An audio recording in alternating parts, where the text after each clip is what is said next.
Olympic silver medalist Trevor Marzicano in the building.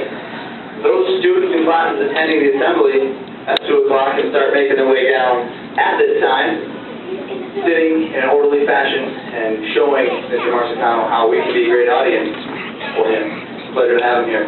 Thank you. So if you're going to the assembly, please head down at this time. Thanks again.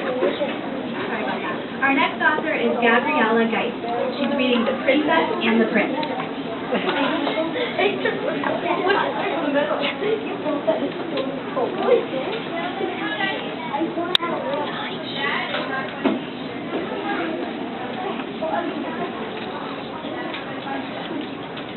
Princess and the Prince by Gabbi.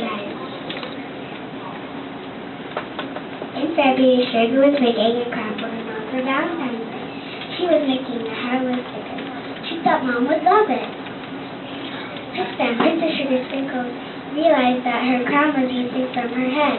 So she called the prince, but she didn't hear his voice. She got up and went searching around the castle to look for him. She was searching for a very long time. The princess started to cry because she couldn't find the prince. She wiped away the tears and went into her car and drove to the witch's house, far away on a mountain. Princess Sugar Sprinkles thought the witch might have taken the crown because she tried to do it before. The crown had special powers that kept her safe, but without the crown she had no protection. The witch wanted the power of the crown so she can control the world. Princess Sugar Sprinkles drove for a very long time to the witch's house. She got there at dawn. The witch's house was an old wood house. It was very dark and spooky. The princess faced her fears and went inside of the house. She found the witch and the princess in the experiment. The prince was duct taped to a chair with his mouth shut. The princess wasn't so sweet. The witch saw her and said, "Stop right where you are."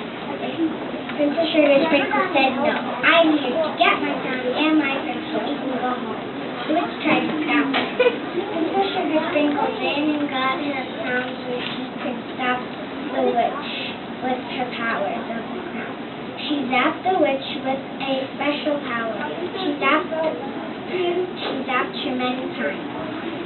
Then all of a sudden, the witch fainted. The princess took the duct tape off of the prince and threw it in the trash. Then they jumped into their car and drove home. They were feeling nervous because they thought the witch would come back. Then the witch woke up and said, "What happened?" She realized that the prince and the princess escaped. Then she went on her broomstick and flew to the castle. Then she destroyed the castle with her power.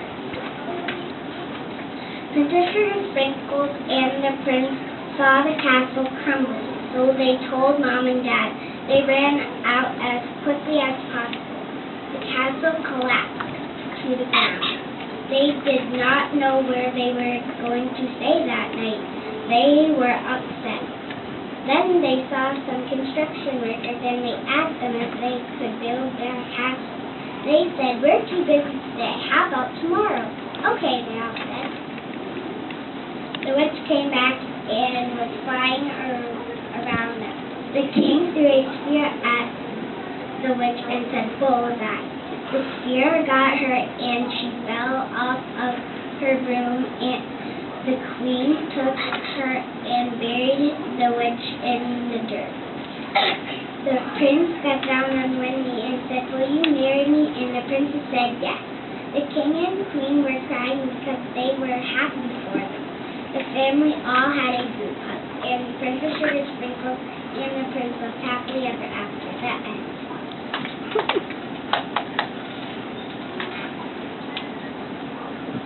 About the author. My name is Gabbi. I am 7 years old. I live with my mom, Dad, Mike, David, and Pierre. My favorite thing about school is writing and math. I like to write